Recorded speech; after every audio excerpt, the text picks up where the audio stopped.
প্ৰভাব সম্পৰ্কে লোৱা হৈছে। অজানিতে আমাৰ মৰমী মনীশ্বৰ প্ৰজাপতিয়ে পৰা ক'ৰবাত ভিজাৰি বৈদ্যুত দোকানত থাকি যাব পাৰে।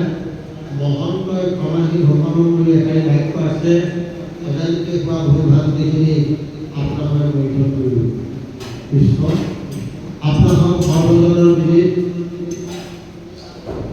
এয়া হ'ল ঘোৰ কলিযুগ। এই ঘোৰ কলিযুগত প্ৰভু ভগৱন্তৰ গুৰুৰূপে এই মৰ্ত্যলৈ তেৰাই জীৱন মৰণৰ পথ দেখুৱাবৰ কাৰণে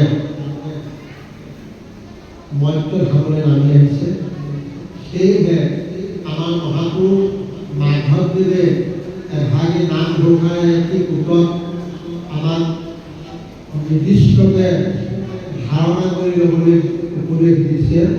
কি বুলি দিছে যে শংকৰে সংশয়ৰ চেদি শাস্ত্ৰৰ তত্ত্বক মেলি প্ৰচাৰিতা কৃষ্ণৰ ভক্তি। যে মহাপুৰুষ শংকৰ গুৰুজন কৰি অৱতাৰ হৈ সৰ্বশাস্ত্ৰ মন্থন কৰি আনি কি কৰিছে যে জীৱৰ তৰণৰ পথটো দেখুৱাইছে। কি বুলি যে কৃষ্ণৰ ভক্তি। কৃষ্ণক ভগৱন্তক ভক্তি কৰিলেহে এই জীৱতী সংসাৰলৈ অহা তাৰ পূৰ্ণ সাৰ্থকতা প্ৰাপ্তি হয়। সেয়েহে আমাক মহাপুৰুষ কেইজনাই বাৰে বাৰে আমাক মনত পেলাই দিছে। আকৌ এটি বাক্যই আমাক মনত পেলাইছে। যিদিনাখনি পৰীক্ষিত মহাৰজাই সাত ৰাতি ভাগৱত শ্ৰৱণ কৰি মুক্ত লাভ হ'ল, তাত সমবেত হোৱা উপস্থিত থকা সহস্ৰ ঋষিসকলৰ মাজত এজন ঋষিয়ে কি কৰিলে আসনৰ পৰা উঠি থিয় হৈ মহামুনি শুকদেৱক এটি প্ৰশ্ন কৰিলে যে হে মহামুনি শুকদেৱ, আমাক এটি প্ৰশ্নৰ উত্তৰ দিয়ক। তেতিয়া শুকদেৱে ক'লে যে কোৱা ভক্ত, তোমাৰ কি প্ৰশ্ন উদয় হৈছে? তেতিয়া এজন ঋষিয়ে শুকদেৱক প্ৰশ্ন কৰিছে যে কি কৰিলে জীৱৰ কল্যাণ হয়? এই প্ৰশ্নটো ঋষিসকলে নিৰীক্ষা অৰ্জন শুকদেৱক কৰিলে। আৰু শুকদেৱে সেই প্ৰশ্নটি উত্তৰত ক'লে যে প্ৰকৃত ধৰ্মৰ আশ্ৰয় ল'লেহে জীৱৰ কল্যাণ হয়। এতিয়া প্ৰকৃত ধৰ্ম কি? প্ৰকৃত ধৰ্ম মহাপুৰুষ মাধৱদেৱে লেচাই ভাগৱতলৈ কৈছে যে হৰি ভক্তি ৰাজ মাৰ্গ গুৰু প্ৰদ নখচন্দ প্ৰকাশিত শ্ৰুতি জননীৰ পদ কণ্ঠ অনুসৰি গুৰু ভূঞা আমি আনন্দিত স্মৰণ নাহিকে কদাচিত মহন্ত সকলে জানিবা নিশ্চয় কৰি। যে কি বুলি কৈছে প্ৰকৃত ধৰ্মটো কি? যে সত্য যুগৰ পৰা ধৰ্ম আহিছে। এই ধৰ্মটো এতিয়া নতুনকৈ কলিত শংকৰ মাধৱে সৃষ্টি কৰা নহয়। গুৰুজনে এই ধৰ্মটো কৃষ্ণৰ ভক্তি প্ৰচাৰত গুৰুজনে কি কৰিছে মূল ভক্তি এক কৃষ্ণদেৱ ভজনা কৰিবৰ কাৰণে গুৰুজনে আমাৰ অজ্ঞান আন্ধাৰৰ পৰা আঁতৰাই আনি জ্ঞানৰ ৰাস্তাটো গুৰুজনে আমাক দেখুৱাইছে। আৰু তাকে মহাপুৰুষ মাধৱ তাৰ দেৱতা মাধৱদেৱ গুৰুদেও দেহতাই দেখুৱাইছে। কি বুলি কৈছে যে হৰি ভক্তি ৰাজমাৰ্গ গুৰু। যে এই হৰি ভক্তি পন্থাটো আজি সত্য যুগৰ পৰা আহিছে। এতিয়া আজি যিমান উপদেশ পাঠ পঢ়া হ'ল তাত কৈছে যে স্বানন্দ অমৃতময় কেৱল আনন্দ ৰস আছিলে পূৰ্বে বৈকুণ্ঠ। এই ৰস এই ভক্তি পূৰ্বত আছিলে বৈকুণ্ঠত আছিলে। বৈকুণ্ঠৰ পৰা নমাই আনি আমি চবকে কৈছোঁ জ্ঞান বিজ্ঞান তলন ৰহস্য গুণ ক্ৰিয়া জাতি দ্ৰব্য মায়া তৰণ জীৱ ঈশ্বৰ। এই 12 শ্লোকে 12 স্কন্ধ ভাগৱতে এই জীৱ তৰণৰ পথটো দেখুৱাবৰ কাৰণে মহাপুৰুষ গুৰুসকলে অশুভ পুৰুষাৰ্থ চেষ্টা কৰি এই 17খন পুৰাণৰ পাছত 18 পুৰাণ অৰ্থাৎ ভাগৱতক সূৰ্য মহাপুৰাণ বুলি কোৱা হয়। অৰ্থাৎ সূৰ্যই য'ত পোহৰ দিব আৰু অন্য লেম্প, টিপ চাকি, মমবাতি বা আকাশবাতিয়ে পোহৰ দিবলৈ বাকী নাথাকে। আখ্যাটো কাৰ লগত দিছে? পুৰাণৰ সূৰ্য ঋতু মহাভাগৱত। এতিয়া সূৰ্যৰ লগত তুলনা কৰিছে। এতিয়া দিনত সূৰ্যৰ পোহৰ ওলাই আছে, ব্ৰহ্মাণ্ডত কোটি কোটি ব্ৰহ্মাণ্ডত তেওঁ পোহৰ দি আছে। কিন্তু এই সমস্ত শাস্ত্ৰৰ তত্ত্ব আনি পেলাই কি বুলি কৈছে? এই ভাগৱত কৃষ্ণৰ ভক্তিত গুৰুজনে আমাক দেখুৱাইছে। তাকে মহাপুৰুষসকলে ফকৰাত লিখিছে, 14জনী গোপিনী এটি মিঠা, গৰু গাভীনী গাখীৰ মিঠা।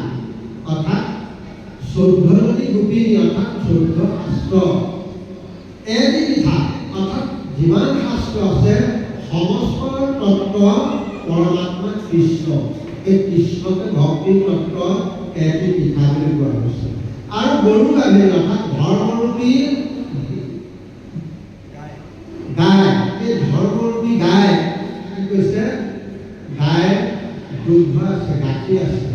আৰু ভক্তসকলে অৰ্জুনে যেনেকৈ কৃষ্ণক প্ৰশ্ন কৰি গীতাৰ পৰা এখন তত্ত্ব গ্ৰহণ কৰিছিলে, এই ভাগৱত ভক্তিৰ পৰা, ভাগৱত মহাসমুদ্ৰ সাগৰৰ পৰা, ধেনুৰূপী বৃক্ষ গাইৰ পৰা আমি দুগ্ধ পান কৰিবলৈ আমাক ফকৰাৰ যোগেদি আমাক উপদেশ দিছে। সেইকাৰণে কৈছে যে 14জনী গোপিনী এটি মিঠা, গৰু গাভীনী গাখীৰ মিঠা। অৰ্থাৎ এয়া অমৃতৰ লগত তুলনা কৰিছে, যাৰ নাম শুনিলে জীৱৰ কল্যাণ হয়। যে ৰাম নাম অমূল্য ৰতন, ৰাম নাম মৃত সঞ্জীৱনী। এটা মৃত্যু হৈ যোৱা জীৱও যাৰ নাম শুনিলে পুনৰ জি উঠে।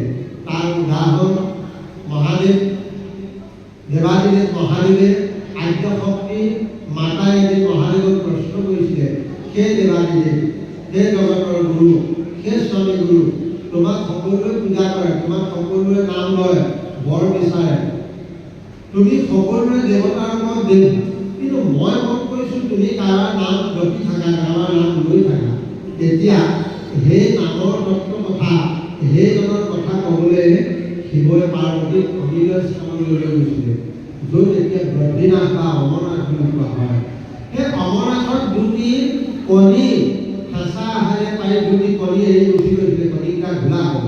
কিন্তু সেই দেৱাদিদেৱ মহাদেৱে ভগৱানৰ ভক্তি তত্ত্ব কথা কওঁতে কওঁতে কওঁতে পাৰ্বতী কাণত সেই পৰম ঈশ্বৰ কৃষ্ণ পৰম কথা কওঁতে কওঁতে সেই নাম মৃত বুলি কয়, প্ৰভুৰ নাম, নামৰ তত্ত্ব কথা কওঁতে কওঁতে বেয়া কণীকেইটাও গজি বেয়াৰ পৰা কি হ'ল? ভাল হৈ কুমাৰী হৈ জন্ম দিলে। সেইকাৰণে সঞ্জীৱনী বুলি কোৱা হৈছে। যাৰ নাম ল'লে মৃত্যুৰ পৰা পুনৰ আকৌ জীৱন পান পায়। সেইকাৰণে আমাৰ এই মৃত্যুমুখী জীৱবিলাক, সংসাৰৰ জীৱবিলাক যেতিয়াই আহে চিৰন্তন সত্যটো কি? জীৱ সংসাৰলৈ আহিলে মৃত্যু সময়টো নিশ্চিত। কিন্তু মৃত্যু সময় পৰীক্ষিত যায়, সাদিনত তথ্যকে দৰ্শন কৰে তেওঁ মৃত্যু হ'ল, আকৌ শাস্ত্ৰ হৈছে তেওঁ মৃত্যু নাই হোৱা, তেওঁ মুক্তি হ'ল। মৃত্যু আৰু মুক্তি অৰ্থাৎ মৃত্যু হৈছে এই পঞ্চভূতি দেহটো, আত্মা আৰু জীৱৰ মৰণ নাই। যেতিয়া এই ভাগৱত ভক্তি কৰিব, ভাগৱতৰ তত্ত্ব কথা শুনিব, এক কৃষ্ণত ভগৱন্তক যেতিয়া ভক্তি কৰিব জীৱৰ কল্যাণ হ'ব। সেইকাৰণে চাৰিটিত পৰমাত্মা পৰমপুৰুষী প্ৰভু ভগৱন্তৰ তত্ত্ব কথা কওঁ, যেতিয়া ব্ৰহ্মাই চাৰিটিত কৈছিলে যে কি কৰিলে জীৱৰ কল্যাণ হ'ব। এই চাৰিবিধৰ পৰম তত্ত্ব গুৰু হ'ল গুৰু ভগৱন্ত নাৰায়ণ। তেওঁক ভক্তি কৰিলে, কৃষ্ণক ভক্তি কৰিলে কি হ'ব? জীৱই সংসাৰ কৰিব পাৰিব। এই কথাটো বৃহৎ ভাগৱতত দশমত, ভাগৱতত গীতা, সমস্ত শাস্ত্ৰতে কৃষ্ণৰ ভক্তিটোকে আমাক দেখুৱাইছে। সেয়েহে মহাপুৰুষ গুৰুজনাৰ ভক্তিৰ যিটো এই তত্ত্ব 12 স্কন্ধ ভাগৱতৰ প্ৰতিটো স্কন্ধকে ভক্তিৰ তত্ত্বৰ মূল লক্ষ্যৰ সাৰবিলাক অলপ ভুটীয়া হৈছে যদিও আছে। দশম স্কন্ধ ভাগৱতত ভগৱন্ত য'ত জন্ম হৈছে, য'ত কৰ্ম কৰিছে, য'ত লীলা কৰিছে, এই ভাগৱতৰ দশম স্কন্ধত ভগৱন্তই 4 প্ৰকাৰ লীলা কৰিছে। প্ৰথম মথুৰা লীলা, তাৰ পাছত বৃন্দাবন লীলা, তাৰ পাছত দ্বাৰকা লীলা, তাৰ পাছত কুৰুক্ষেত্ৰ লীলা। এই 4খন লীলা প্ৰভুৱে দশম স্কন্ধ ভাগৱতত লীলা দৰ্শাইছে। এই 4 লীলাত আমাৰ ভক্তিটো মনটো তাত প্ৰভু ভগৱন্তৰ নামত আমাৰ ভক্তসকলক নিমজ কৰিবলৈ কৈছে।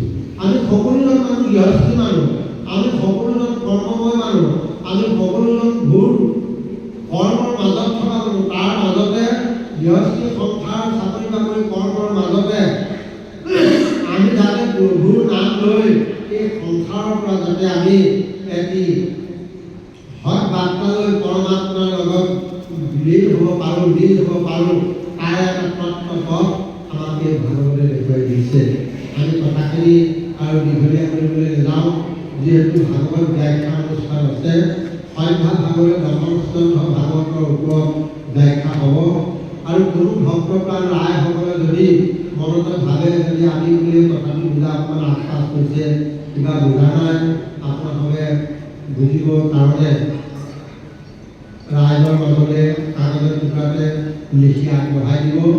আৰু যিসকল ধৰি লওক ইয়াত উপস্থিত আছে ভক্তসকল ব্যাখ্যাকাৰক বুলি গৃহস্থই নিমন্ত্ৰণ কৰিছে। যিকণ ভক্তিৰ জ্ঞানৰ ফালৰ পৰা তেখেতলোকে পাৰে আপোনালোকৰ যথাযথ প্ৰশ্ন উত্তৰ দিবলৈ চেষ্টা কৰিব। আৰু আমি আজি আপোনালোকৰ মাজত এই ভাগৱতৰ শুভ উদ্বোধন কৰা হ'ল বুলি এই কথাখিনি আমি আগবঢ়ালোঁ। আৰু ক'বলগীয়া ধেৰ আছিলে, সময়ৰ প্ৰতি লক্ষ্য ৰাখি আমি কথাখিনি দীঘলীয়া নকৰি কৃষ্ণক ভক্তি কৰিবৰ কাৰণে কৰ্মৰ মাজতে আমি প্ৰভু ভগৱন্তৰ নাম শ্ৰদ্ধাই হওক, ভক্তিৰ মাজৰ পৰাই হওক, আমি প্ৰভু ভগৱন্তৰ লগত আমি এই দুদিনীয়া অনুষ্ঠান ভাগিত যাতে সফল ৰূপায়ণ হ'ব পাৰোঁ। আইসকলক আমি বিশেষকৈ এভাগি কথা আগবঢ়াব বিচাৰিছোঁ। ভক্তি বহু প্ৰকাৰ, নৱধা ভক্তিৰ মাজত বোলে আমি আইসকলে আমি পাঠ কৰিবলৈ নাপাওঁ বা আমাৰ সেইটো ইয়াত নিবন্ধ নাই, এনে কথা আপোনালোকে নাভাবিব। কাৰণ গুৰু সেৱা ভকত সেৱাত ভক্তি হয়। নৱধা ভক্তিৰ ভিতৰত দাস্য ভক্তিৰ উদ্ভৱ আছে বুলি কৃষ্ণই কৈছে। নৱধা ভক্তিৰ ভিতৰত ভগৱান বেছি তুষ্ট হৈছে উদ্ধৱৰ ভক্তি। উদ্ধৱৰ ভক্তি কি হ'ল কি? দাস্য, অতি নম্ৰ। ভগৱন্তই য'ত ভয়ন কৰে সেই তেওঁক উদ্ধৱে আৰু পচন্দ কৰে। ভগৱানে জল অকণমান খায়, অন্ন গ্ৰহণ কৰিবলৈ লয়, তাক যোগাৰ কৰি দিয়া। ভগৱন্তৰ সকলো প্ৰকাৰৰ ফালৰ পৰা হয়নে ভোজনে গমনে সকলো সময়তে প্ৰভুক যি আৰু পচন্দ ধৰে, যি সেৱা শুশ্ৰূষা কৰে, সেয়াই হ'ল দাস্য ভক্তি।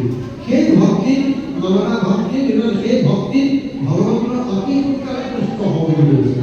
সেইটোকে গুৰু দিৱসতো দেখুৱাইছে যে ভগৱন্তৰ ভগৱতী দাদাই কোনো গুৰু দয়া ইয়াত ভক্তি বহু প্ৰকাৰৰ ফালৰ পৰা হয়। আজি এই কমিটিখনৰ বিষয়ববীয়া সকল সভাপতি সম্পাদক তেওঁলোকে হয়তো ইয়াত পাঠ কৰিব নোৱাৰিব পাৰে, নাম গাব নোৱাৰিব পাৰে, তাৰ লগে নাম গাব নোৱাৰে, সময় নাপাব পাৰে। তেখেতলোকে এই অনুষ্ঠান ভাগ পাল পাছ কৰোঁতে ভগৱন্তৰ সেৱা, ঈশ্বৰৰ পৰা ভকত সেৱা কৰিবলৈ যাওঁতে যিখিনি কৰ্ম তেখেতলোকে দায়িত্ব হিচাপে আগুৱাই দিলে, তেওঁলোকৰ ভক্তিটো তাতেই সোমাই আছে। আৰু আইসকলৰ যুৱকসকলৰ ভকত সেৱা, ঈশ্বৰ সেৱাত এটুপি অন্ন, এটুপি জল, এটুপি বস্ত্ৰ বা এখনি গুৱা দি ভক্তসকলক অপ্ৰায়ণ কৰিলে ভক্তসকলে যিটো আনন্দ পাব, যিটো সেৱা শুশ্ৰূষা তেওঁলোক আত্মাৰ ফালৰ যেতিয়া তুষ্ট হ'ব, তেওঁলোকে আত্মা দি থৈ যাব, সেয়াই হ'ব অক্ষৰ কমল। সেইকাৰণে ভক্তি বহু প্ৰকাৰে হয়। আমাৰ এই ভাগৱত মহাযজ্ঞত পাঠকসকলে পাঠ কৰি শুদ্ধভাৱে পাঠ কৰি পুণ্য উপাৰ্জন কৰিব। আৰু যাৰাসকলে একান্তভাৱে শ্ৰৱণ কৰে তেওঁলোকৰ শ্ৰৱণে মুক্তি লয়। পাঠকসকলকে শ্ৰৱণ কৰা সকলৰ ফল বেছি পায় বুলি কোৱা হৈছে। মই এটি উদাহৰণ দিব বিচাৰিছোঁ যে পাঠ পঢ়াজনে পাঠ পঢ়ি যাওঁতে ক'ৰবাত অজানিতে ক'ৰবাত হচৰিকা দীঘৰিকা শব্দ ব্ৰহ্ম উচ্চাৰণ অকণমান ক'ৰবাত ঠাই হ'লে উচ্চাৰণ ভুল হয়, পাঠকজনৰ গালে আৰু শীঘ্ৰ আহিব পাৰে, অপৰাধ আহিব পাৰে, কিন্তু শ্ৰৱণ কৰাজনৰ বাবে নাহে। শ্ৰৱণ কৰাজনে তেওঁ কি পাঠ পঢ়িছে, তেওঁ একান্ত মনে যেতিয়া 10 ইন্দ্ৰিয় দমন কৰি প্ৰভুৰ নাম যেতিয়া ল'ব, নাম যেতিয়া শ্ৰৱণ কৰিব, তেওঁ হৃদয়ত প্ৰভু প্ৰৱেশ হ'ব। সেইকাৰণে কৈছে ভাগৱত তাৎপৰ্যত লিখিছে একেদায়ে দিলে পিতৰৰ কাম, 3টা কাম সিদ্ধি হয় ভাগৱত শ্ৰৱণৰ সময়ত। কি নাম গাই থাকোঁতে, পাঠ পঢ়ি থাকোঁতে, শ্ৰৱণ কৰি থাকোঁতে একান্ত মনে আইসকলে হওক ভক্তসকলে হওক, সেই সময়কণত মনটো যদি একনিষ্ঠ হিচাপে ভগৱন্তৰ ভাগৱত ভক্তিত লগাই থয়, তেতিয়াহ'লে আমাৰ এই মনটো সংসাৰিক চিন্তাৰ পৰা আঁতৰাই আনি একনিষ্ঠৰ স্বৰূপ যেতিয়া মনটো লগাই দিব, সেই সময়কণত দেহৰ ইন্দ্ৰিয়সকল দমন হৈ থাকে, ইন্দ্ৰিয়সকল সৰণীয়া হৈ থাকে। আৰু সংসাৰৰ মই এতিয়া কি কাম কৰিছিলোঁ, টকা লাগে, পইচা লাগে, ধন লাগে, ঐশ্বৰ্য লাগে, সম্পত্তি লাগে, এই সংসাৰ মায়াৰ চিন্তাৰ পৰা মনটো আঁতৰি আহি সৎসংগত নিৰ্মল হৈ থাকে। আৰু 3 নম্বৰত ভগৱন্তত শূন্য হয়, ইন্দ্ৰিয়সকল দমন হৈ থাকে। আকৌ কৈছোঁ ভগৱন্তত ভক্তি হয়। আৰু 3 নম্বৰত ঈশ্বৰৰ চৰণত এই জীৱটিৰ শূন্যৰ কাৰণে, মুক্তিৰ কাৰণে শূন্য উপাৰ্জন কৰিব পাৰে। এই 3টা কাম সিদ্ধি হয় বুলি ভাগৱত তাৎপৰ্যত কৈছে। সেইকাৰণে কৈছে যে একেদায়ে দিলে পিতৰৰ কাম, এই 3টা কাম একেলগে সিদ্ধি হয়। সেয়েহে আমি আপোনালোকৰ আগলৈ এই ভাগৱত সভাখনিত এই কথাষাৰ আগবঢ়ালোঁ। অজানিতে যদি ভুল ভ্ৰান্তি হয় ক্ষমা কৰিব। ইয়াৰ পাছত আমি মূল ভাগৱতীসকলক উপদেশ দিয়া নাই, অনুৰোধ জনাইছোঁ। প্ৰথম অনুৰোধ ভাগ হ'ল, আমি যিহেতু দুদিনীয়া কাৰ্যসূচী লৈছোঁ, আমি ভাগৱত শুভাৰম্ভ প্ৰথম স্কন্ধৰ